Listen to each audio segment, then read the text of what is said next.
நம்மளோட உலகம் தொடர்ச்சியான மாற்றத்திலையும் தொடர்ச்சியான குழப்பத்திலையும் இருக்கு. அப்போ இன்னைக்கு நம்ம உலகத்துக்கு இருக்கிற பெரிய அச்சுறுத்தல் என்ன? ஆதிதமான கால சூழ்நிலையா, நோயா, உயிரியல், இல்ல அணுசக்தி போரா, இல்லனா கலகக்காரங்களா, தீவிரவாதிகளா, உலகளாவிய குற்ற நெட்வொர்க்குகளா, உள்நாட்டு போர்களா, அப்புறம் சிறு குழுக்குள்ள இருக்கிற மோதல்களா, இல்ல கட்டுப்பாடோ ஒழுக்கமோ முழுக்க இல்லாததா? நாம ஒரு விஷயத்தை கண்டிப்பா ஒத்துக்கிட்டு தான் ஆகணும். ரொம்ப பெரிய நிச்சயம் இல்லாத ஒரு காலத்துல இப்ப நாம வாழ்ந்துகிட்டு இருக்கோம். ஆனா நம்ம உலகத்தோட குழப்பமான நிலைமை நமக்கு ஆச்சரியமானதா இருக்கா? அநேகமா இது எல்லாமே காலங்களோட ஒரு அடையாளங்களா இருக்கு. முடிவு காலங்கள்.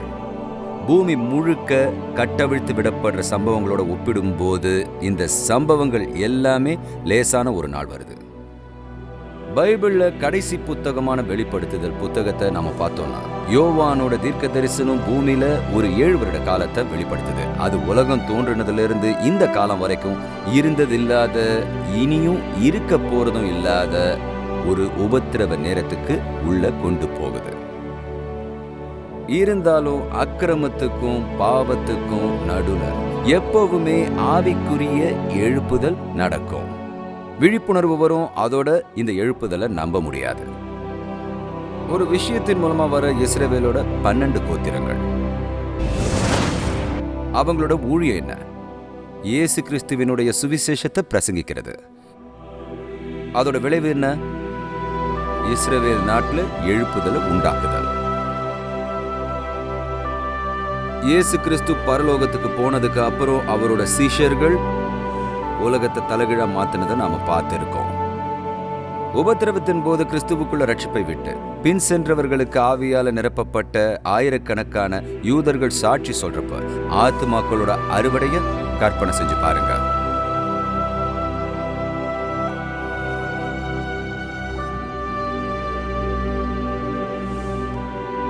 பயங்கர உபத்திரவம் அப்புறம் கஷ்டத்துக்கு நடுவில் இஸ்ரவேல் நாட்டுக்கு புதிய நம்பிக்கையை தர இந்த சுவிசேஷர்கள் யாரா இருப்பாங்க?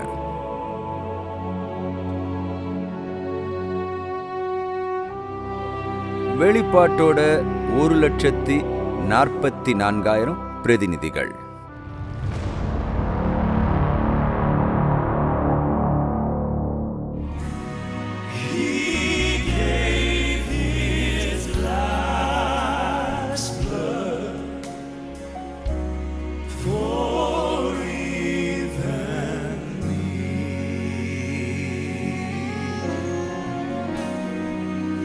Death's chilly, chilly waters. One day I'm gonna be crossing, but I'll not fear, for His hand will lead me, gonna lead me safe.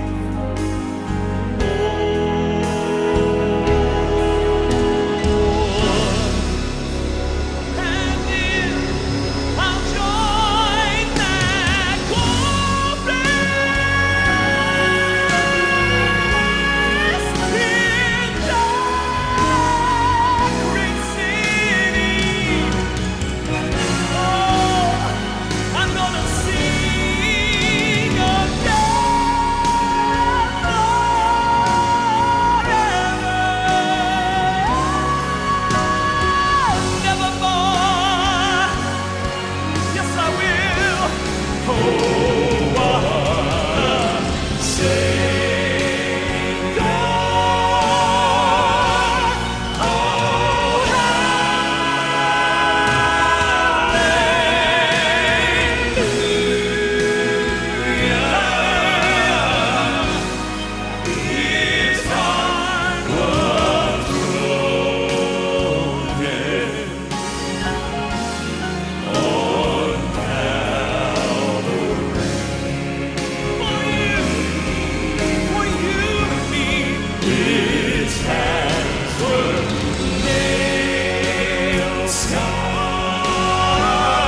நீங்க இப்ப திருப்புமுனைய இந்தியானால இருக்கிற பேங்கர்ஸ் லைஃப் ஃபீல்ட் ஹவுஸ்ல இருந்து பாத்துக்கிட்டு இருக்கீங்க.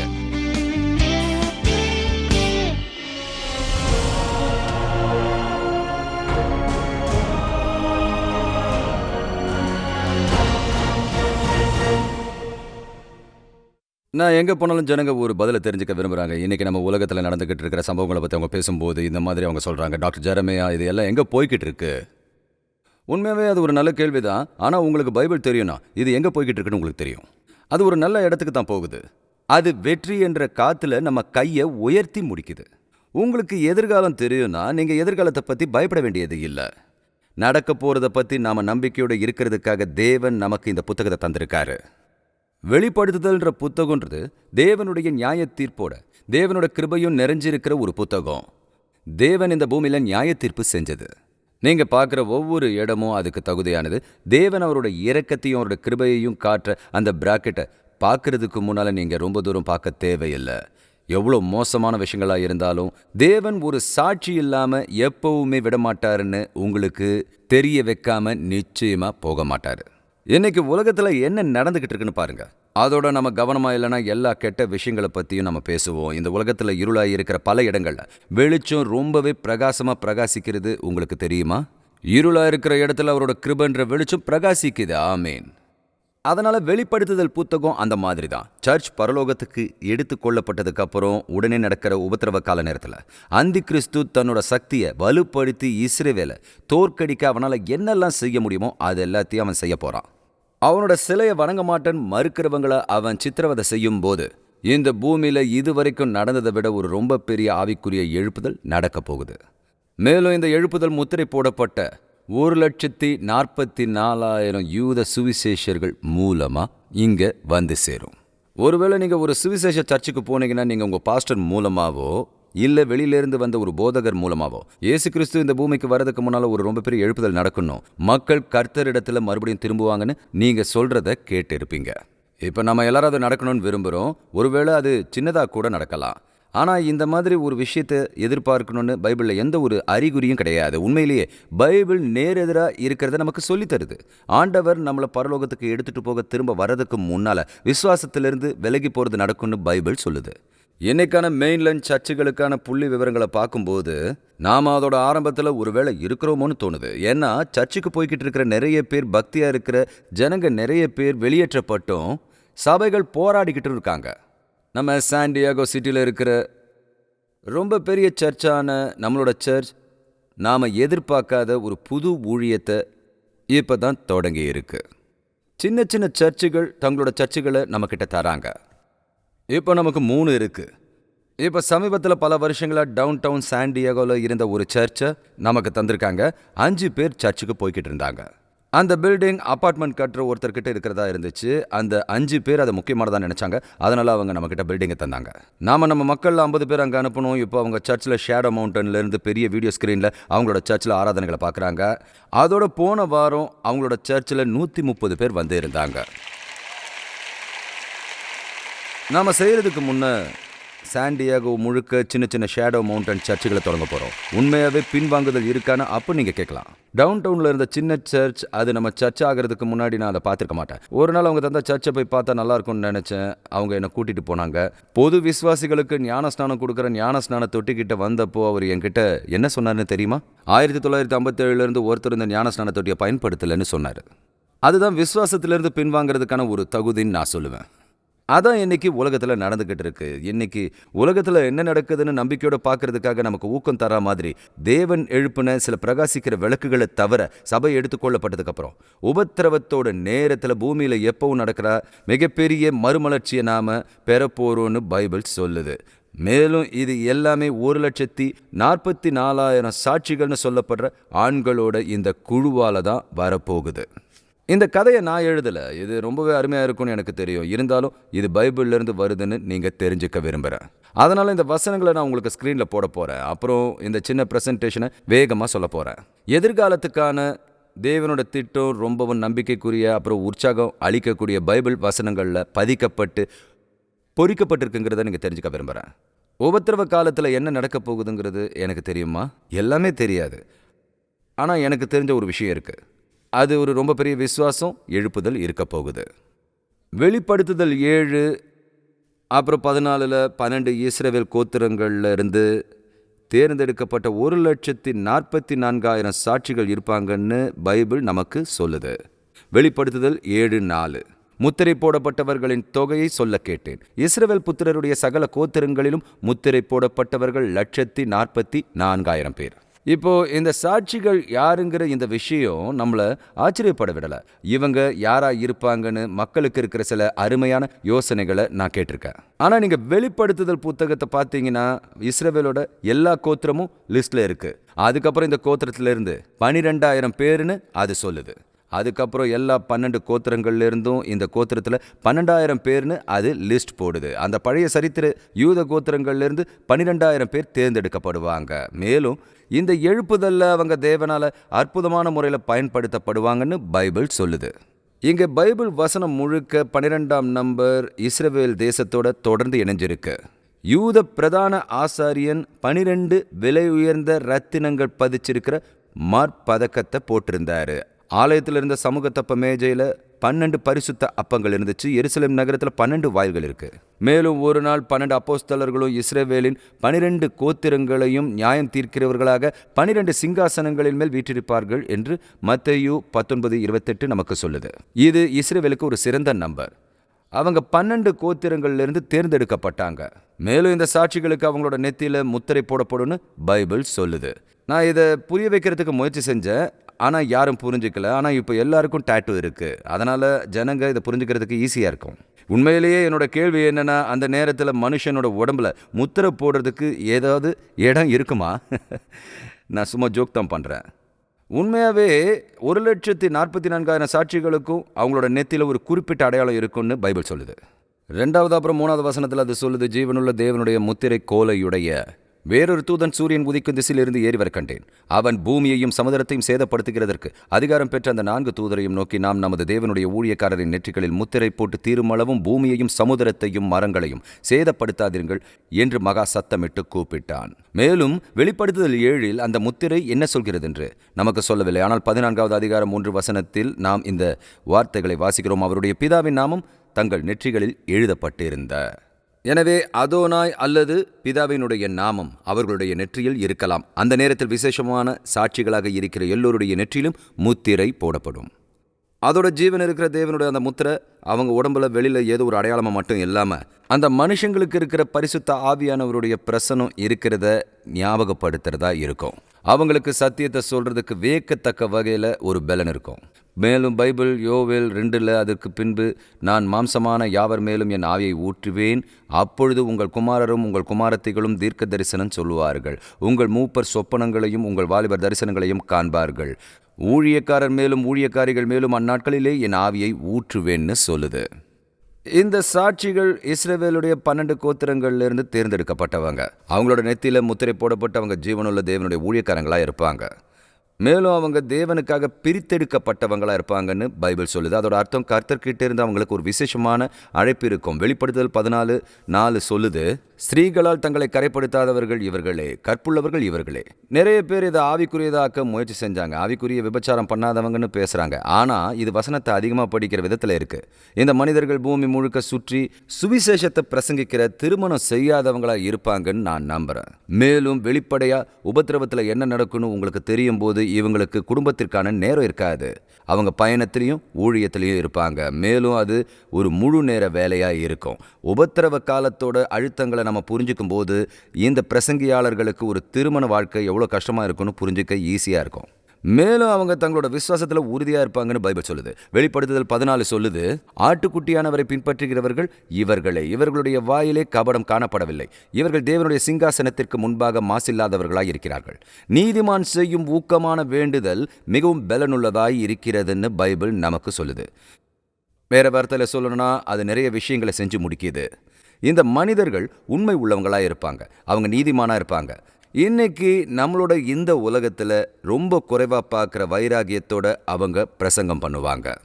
நம்ம சர்ச்சுக்கு சுவிசேஷர்கள் வரும்போது நம்மளோட விசுவாசத்தில் சில ஆரம்ப நாட்களை என்னோட நினைக்கிறதுக்கு உங்களில் நிறைய பேருக்கு வயசு இருக்குது. அதோட அவங்களில் சில பேர் அமைதியாக இருந்ததில்லை.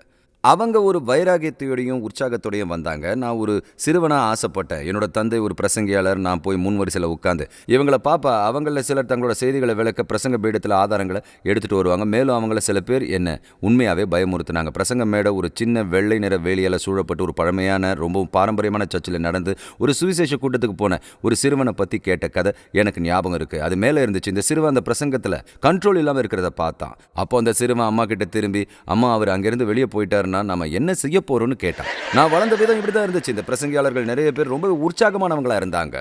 சொல்றத கவனிங்க. 1,44,000 நீதிமான்கள் குற்றம் இல்லாம இயேசு கிறிஸ்துவோட நற்செய்தியை அந்த நேரத்தில் பூமியில நடந்த விஷயத்தை அதை கேட்க ரொம்ப ஆசைப்படுவாங்கிற ஆண்களுக்கும் பெண்களுக்கும் பிரசங்கிக்கிறது. இந்த உலகத்துல நீங்க பார்க்குற வரைக்கும் நீங்க எதையும் பார்த்திருக்க மாட்டீங்க. அவங்க வரப்போற நியாய தீர்ப்பில் இருந்தும் கூட தப்பு வைக்கப்பட்டவங்க. அது சொல்றத கவனிங்க. நாம் நமது தேவனுடைய ஊழியக்காரரின் நெற்றிகளில் முத்திரை போட்டு தீருமளவும் பூமியையும் சமுத்திரத்தையும் மரங்களையும் சேதப்படுத்தாது இருங்கள். வேற வார்த்தையில் சொல்லணும்னா இந்த மனிதர்களை கூட சேர்த்து எடுக்க முடியாது. கண்டிப்பாக அவங்களோட பிரசங்கத்தால் அவங்க மேலே கோபம் இருக்கும். ஆனால் சர்வ வல்லமையுள்ள தேவன் தம்முடைய கரங்களை அவங்கள சுற்றி வச்சிருக்கிறதுனால யாராலையும் அவங்கள தொட முடியாதுன்னு பைபிள் சொல்லுது. இன்றைக்கும் கூட நம்மளால் அதை செய்ய முடியக்கூடிய ஒரு சுவாரஸ்யமான விஷயமா இருக்குது. நம்மளால் முடியாதா? நான் உங்ககிட்ட ஒரு சின்ன ரகசியத்தை சொல்கிறேன். நான் ஒரு இளம் வயது பாஸ்டராக ட்ராவல் பண்ண ஆரம்பித்தேன். என் குழந்தைங்க சின்னவங்களாக இருந்தாங்க. நான் ஃபோர்ட் வெயின் இண்டியானாலேருந்து ஃப்ளைட்டில் ஏறி போவேன். அப்போது என்னோட மனசில் ஒரு சின்னதாக பயம் வரும். ஆனால் இப்போது அந்த பயம் இருக்கிறதா நினைக்கல. நான் செத்துருவன் பயப்படலை, நான் செத்துருவன் கவலைப்படலை. ஆனால் என்னோட குழந்தைகளை பற்றி ஒரு பெரிய கவலை இருந்துச்சு. என்னோட மனைவி அப்புறம் பிள்ளைகளுக்காக. ஒரு நாள் ஒரு வயசான பாஸ்டர் என்கிட்ட வந்து அவங்க இந்த ஒரு சின்ன கருத்தை சொன்னாங்க. அதனால் அதை பைபிள் எழுதி வச்சேன். அவங்க சொன்னது இதுதான்: தேவனுடைய சித்தத்தின் மையத்தில் இருக்கிற தேவனுடைய மனுஷன் தேவன் அவர் மூலமாக செய்யாத வரைக்கும் சாவில்லாதவர். மேலும் அதை நான் மறக்கவே இல்லை. நீங்கள் தற்பெருமையோடு இருக்கணுங்கிறது இதோட அர்த்தம். கவனிங்க. எனக்கு நான் என்ன செய்யணுன்னாலும் என்னால் செய்ய முடியும்னு நிறைய பேர் சொல்லுவாங்க. இப்போது பரலோகத்தில் இருக்கிற என்னோட பழைய பிரசங்கியாளர் ஒரு நண்பர் இருந்தார், ஜே வெர்னன் மெக்கி. அவர் தன்னோட சர்ச்சுக்கு வர ஒரு நபரை பற்றி கதை சொல்லுவார். ஒரு நாள் அந்த நபர் அவர்கிட்ட வந்து, உங்களுக்கு தெரியுமா, எனக்கான தேவனோட உச்ச அதிகார விதிகளில் நான் ரொம்ப நம்பிக்கையோடு இருக்கேன். என்னோட நேரம் வரலன்னா லாஸ் ஏஞ்சலஸில் இருக்கிற இந்த கிராசிங்க்கு நடுவில் என்னால் நடக்க முடியும். இந்த பரபரப்பான மூளைக்கு முன்னாடி என்னோட நேரம் வரலன்னா நான் நல்லா இருப்பேன். மேலும் வயதான மேகியே அந்த நபர்கிட்ட, நாளைக்கு மதியம் அந்த கிராசிங்க்கு நடுவில் நீ நடப்பன்னா நான் உனக்கு நிச்சயமாக சொல்கிறேன், உன்னோட நேரம் வந்துடும். நாம் அதை புரிஞ்சுக்கணும். ஏன்னா தேவனோட கொடுத்தல்ல நம்பிக்கையோடு இருக்கிறதுக்கும் அளவுக்கு மீறின தன்னம்பிக்கையோடு இருந்து முட்டாளாக இருக்கிறதுக்கும் நடுவில் ஒரு மெல்லிசான லைன் இருக்குது. நான் ஜார்ஜ் புஷ் கிடையாது. இந்த நாட்களில் ஏரோப்ளேனை விட்டு வெளியே குதிக்க போகிறது கிடையாது. ஆனால் தேவன் என்னை பார்த்துக்குவாருன்னு அவரை நான் நம்புவேன். மேலும் இந்த சாட்சிகள் இது மாதிரியான பாதுகாப்பை தேவனிடத்திலிருந்து பெற போகிறாங்க. அவங்களோட வேலை முடிகிற வரைக்கும் அவர் அவங்கள பார்த்துக்க போகிறாரு. மேலும் அவங்கள சுற்றி இது எல்லாமே நடந்துக்கிட்டு இருக்கு. பைபிள் இதையும் நமக்கு சொல்லுது. ஒன்றாவது வசனத்தை கவனிங்க. பின்பு நான் பார்த்தபோது இதோ சீயோன் மலையின் மேல் ஆட்டுக்குட்டியானவரையும் அவருடைய கூட 144,000 பேரையும் நிற்க கண்டேன். இதை கவனிக்க, ரொம்ப சுவாரஸ்யமானது. இந்த சாட்சிகளோட கதையின் ஆரம்பத்தில் 1,44,000 பேரை பற்றி நம்ம கேட்டோம். நீங்கள் இதோட முடிவுக்கு வரும்போது இந்த சாட்சிகள் பரலோகத்தில் இருக்கிறத பார்ப்பீங்க. அவங்களோட வேலை முடிஞ்சிடும். பூமியில் அவங்களுக்கு இருந்த தங்களுடைய வேலையை அவங்க முடிச்சிட்டாங்க. பைபிள் என்ன சொல்லுதுன்னு உங்களுக்கு தெரியுமா? அங்கே 1,43,999 பேரா? இல்லை, 1,44,000 பேர் இருந்தாங்க. அவங்க எல்லாருமே உபத்திரவத்தின் வழியில் போனாங்க. மேலும் அவங்க ஒருத்தருமே இழக்கப்படலை. இது இந்த பூமியில் ரொம்பவும் இருளான நேரத்தில் தேவன் எப்படி நம்பிக்கையின் செய்தியையும் ரட்சிப்பையும் தரப்போறாருங்கிறத பற்றின ஒரு அழகான கதையாக இருக்கு. மேலும் அவங்க எவ்வளோ வெற்றிகரமாக இருப்பாங்கன்னு உங்களுக்கு தெரியுமா? வெளிப்படுத்துதல் 7வது அதிகாரத்தில் யோவான் பதிவு செஞ்சிருக்கிற இந்த அறிக்கையை கவனிங்க. இவைகளுக்கு பின்பு நான் பார்த்தபோது இதோ சகல ஜாதிகளிலும் கோத்திரங்களிலும் ஜனங்களிலும் பாஷைகளிலும் இருந்து வந்ததும் ஒருவனும் எண்ணக்கூடாததுமான திரளான கூட்டமாகிய ஜனங்கள் வெள்ளை அங்கிகளை தரித்து தங்கள் கைகளில் குருத்தோலைகளை பிடித்து சிங்காசனத்திற்கு முன்பாகவும் ஆட்டுக்குட்டியானவருக்கு முன்பாகவும் நிற்க கண்டேன். எவ்வளவு அருமையான ஒரு படம் இது. கவனிங்க. உங்களால் எண்ண முடியாத அளவிற்கு அந்த நேரத்தில் கிறிஸ்து கிட்ட நிறைய பேர் வரப்போறாங்கன்னு பைபிள் நம்ம கிட்ட சொல்லுது. ஒருவனும் எண்ணக்கூடாததுமான திரளான கூட்டமாகிய ஜனங்கள். அவங்க எல்லா நாடுகளுக்கும் கோத்திரங்களுக்கும் மக்களுக்கும் மற்றும் இந்த முழு உலகத்திலையும் இருக்கிற மொழிகளுக்கும் பிரதிநிதியாக நிற்பாங்க. 1,44,000 சாட்சிகளோட பெரும் எழுப்புதலிலிருந்து அறுவடை. மேலும் அது நாம் பரலோகத்திலிருந்து கவனிக்கக்கூடிய ஒரு விஷயமா இருக்க போகுது. இதுதான் இயேசு தன்னோட ஒலிவுமலை பிரசங்கத்தில் தந்த வாக்கோட நிறைவேறுதலாக இருக்கும்னு நான் நம்புகிறேன். இயேசு சொன்னார், ராஜ்யத்தினுடைய இந்த சுவிசேஷம் பூலோகம் எங்கும் உள்ள சகல ஜாதிகளுக்கும் சாட்சியாக பிரசங்கிக்கப்படும், அப்போது முடிவு வரும். சகோதர சகோதரிகளே, இந்த நாட்களில் ஒரு நாள் பூமியோட இருண்ட காலத்தில் தேவனிடம் திரும்புகிற ஒரு மிகப்பெரிய ஆவிக்குரிய திருப்பம் இருக்க போகுது. மேலும் அவங்க தங்களோட வேலைகளை செஞ்சு முடிச்சதுக்கு அப்புறம் அவங்க பரலோகத்துக்கு எடுத்து கொள்ளப்படுவார்கள்னு பைபிள் சொல்லுது. நான் இதை பகிர்ந்துக்கிட்ட ஒவ்வொரு மியூசிஷியனும் உற்சாகமாகிற மாதிரி பைபிள் நமக்கு ஒரு படத்தை தருது. அவங்க பரலோகத்துக்கு வரும்போது ஒரு புது பாட்டை பாடுவாங்க. இதை கேளுங்க. பின்பு நான் பார்த்தபோது இதோ சீயோன் மலையின் மேல் ஆட்டுக்குட்டியானவரையும் அவருடைய கூட அவருடைய பிதாவின் நாமம் தங்கள் நெற்றிகளில் எழுதப்பட்டிருந்த 144,000 பேரையும் நிற்க கண்டேன். நான் கேட்ட சத்தம் சுரமண்டலக்காரர் தங்கள் சுரமண்டலங்களை வாசிக்கிற ஓசையைப் போல் இருந்தது. அவர்கள் சிங்காசனத்திற்கு முன்பாகவும் 4 ஜீவன்களுக்கு முன்பாகவும் மூப்பர்களுக்கு முன்பாகவும் புதுப்பாட்டை பாடினார்கள். அந்த பாட்டு பூமியிலிருந்து மீட்டுக் கொள்ளப்பட்ட 144,000 பேரை அல்லாமல் ஒருவரும் கற்றுக்கொள்ளக்கூடாது இருந்தது. தீர்க்க தரிசனமான இந்த 144,000 சாட்சிகள் பாதுகாக்கப்பட்டு உபத்திரவ காலத்தில் சுவிசேஷத்தை பிரசங்கிக்கிறதில் தங்களோட வாழ்நாள் முழுக்க செலவு பண்ணி இருக்கிற இந்த படத்தை தீர்க்க தரிசனமா யோவான் பரலோகத்திலிருந்து கவனித்து பார்த்து தெரிஞ்சுக்கிறாரு. அவங்க எல்லாருமே இப்ப பரலோகத்தில் இருக்காங்க. அவங்க எல்லாரும் சிங்காசனத்தை சுத்தி ஒன்று சேர்ந்து அவங்க பாடிக்கிட்டு இருக்காங்கன்னு பைபிள் சொல்லுது. உலகத்தோட எந்த இடத்தையும் பத்தி நான் படிச்சதுல இது ரொம்ப பெரிய மகிழ்ச்சியான ஒரு சமுதாய குழு. அதோட அவங்க ஒன்னா பாட போறாங்க. மேலும் அவங்கள தவிர வேற யாராலையும் அந்த பாட்டை பாட முடியாது. ஏன்னா அவங்க அனுபவிச்ச விஷயத்தை அவங்க மட்டும்தான் அனுபவிச்சிருக்கிறதுனால தேவனுடைய இரக்கத்தின் கரங்கள் ஜனங்களை பிடிச்சு பரலோகத்துக்கு கொண்டு வர்றதை பார்த்து இந்த பயங்கரமான காலத்தை கடந்து போனதுக்கு அப்புறம் அவங்க இதயத்தில் மகிழ்ச்சியோட விளைவு தான் இந்த பாட்டு. அவங்க ரொம்ப உற்சாகமாக இருப்பாங்க. சகோதர சகோதரிகளே, இந்த காலகட்டம் எவ்வளோ அழிவுகரமானதாக இருக்கும். நான் இதிலிருந்து எடுத்து சொல்கிற விஷயம் என்னன்னா, தேவன் தன்னோட கையை இந்த பூமியிலிருந்து எப்பவுமே எடுக்க மாட்டார். தேவன் கைவிட்டாருன்னு நீங்கள் நினைக்கிறீங்களான்னு மக்கள் கேட்குறத நான் கேட்டிருக்கேன். அது சரியான கேள்வியாக இருக்கும்னு நான் நினைக்கல. கேள்வி என்னவா இருக்கும்னா, இந்த நாடு தேவனை கைவிட்டு விட்டதா? அதுதான் கேள்வி. முதல்ல இருக்கிற ஒன்றுக்கு நம்பிக்கையோடு என்னால் பதில் சொல்ல முடியும். சர்வ வல்லமையுள்ள தேவன் நம்முடைய நாட்டை கைவிடலை. மேலும் அவர் மேலே நம்பிக்கை வச்சிருக்கிறவங்களை பரலோகத்துக்கு கூட்டிகிட்டு போக கர்த்தர் திரும்ப வரதுக்கு முன்னாடி இந்த நாட்டில் அவரோட ஆவியானவரை ஊற்றினார்னா அது ரொம்ப நல்லதாக இருக்கும். நமக்கு அது 4வது ரொம்ப பெரிய எழுப்புதலாக இருக்கலாம். நானும் அதில் ஒரு பகுதியாக இருக்கவும் தேவன் அதை செஞ்சதை பார்க்கவும் விரும்புகிறேன். அது நடக்கலாம். ஆனால் கவனிங்க, இந்த நாட்களில் ஒரு நாள் நமக்கு தெரிஞ்சு இந்த உலகம் முடிவுக்கு வரும். அதோட உபத்திரவம் நடக்கும். அந்த உபத்திரவ நேரத்தில் இவ்வளோ தீமைகள் இருக்கும்போது தேவன் வந்து அவருடைய மேலான கிருபையை பெறும்படி ஜனங்களை தன்னை நோக்கி அழைப்பார். இது எல்லாத்தையும் பற்றி நம்ம சிந்திக்கும் போது அப்படின்னா இதனால் இன்னைக்கு எனக்கு என்ன லாபம்னு நம்மளை நாமே கேட்கலாம். கவனிங்க, இன்னைக்கு உலகம் முழுக்க 144,000க்கும் அதிகமான பேர் சுவிசேஷத்தை பிரசங்கிக்கிறாங்கன்னு நான் நிச்சயமாக நம்புகிறேன். நம்மக்கிட்ட 144,000 சாட்சிகள் இருக்காங்க. நீங்கள் இயேசு கிறிஸ்துவை பற்றி தெரியாமல் இருந்தீங்கன்னா சர்வ வல்லமையுள்ள தேவன் அவரை பற்றி உங்களுக்கு சொல்ல உங்கள் வாழ்க்கையில் யாரையாவது அனுப்பியிருக்கலாம். தேவன் உங்கள் வாழ்க்கையில் சில சாட்சிகளை அனுப்பியிருக்காரு. நீங்கள் தெரிஞ்சுக்கிறதுக்காக ஒருத்தர், நீங்கள் பார்க்கறதுக்காக ஒருத்தர், நீங்கள் கேட்கறதுக்காக ஒருத்தர். அந்த சாட்சி தேவன் உங்களுக்காக தந்த வரம், பரிசு. அதனால் நீங்கள் உங்கள் வாழ்க்கையில் தேவனோட கிருபையை பெறுவீங்க. அதோட அந்த சாட்சியை எப்பவுமே தள்ளிவிட நினைக்காதீங்க. அது உங்களுக்கு தேவனுடைய கிருபை. உங்களோட எல்லா பாவத்துக்கும் அபராதத்தை செலுத்த கிறிஸ்து சிலுவையில் மரிச்சாருன்ற சுவிசேஷத்தை நீங்கள் மறுபடியும் ஒரு தடவை கேட்கணும்னு தேவன் விரும்புறதுனால தான் இன்னைக்கு நீங்கள் இங்கே இருக்கீங்க. அவர் உங்கள் ரட்சகராக ஏற்றுக்க அவர் உங்ககிட்ட கேட்குறாரு. அதான் சுவிசேஷத்தினுடைய செய்தி. நான் எதிர்காலத்தில் 144,000 சாட்சிகளில் ஒரு பகுதியாக நான் இருக்க மாட்டேன்னு கண்டிப்பாக எனக்கு தெரியும். இப்போ தேவனோட சாட்சிகளில் ஒருத்தனாக நான் இருக்க விரும்புகிறேன். நான் இது வரைக்கும் சொல்லாத இயேசுவை ஜனங்கக்கிட்ட சொல்கிறதுக்கு உதவி செய்யவும் இன்னும் எனக்கு முன்னாடி இருக்கிற வருஷங்களை பற்றி எனக்கு அவசர உணர்வை தரும்படி நான் தேவன்கிட்ட கேட்டுக்கிறேன். சுவிசேஷத்தோட செய்தி இது வரைக்கும் இல்லாத ஒரு நல்ல செய்தியாக இருக்குது. முற்றிலும் கெட்டு போய் நரகத்துக்கு போகிற இந்த உலகத்தில் தேவன் நம்மளை நேசிக்கிறார். அவரால் மட்டும்தான் நம்மளை ரட்சிக்க முடியுங்கிற அற்புதமான உண்மை இருக்குது.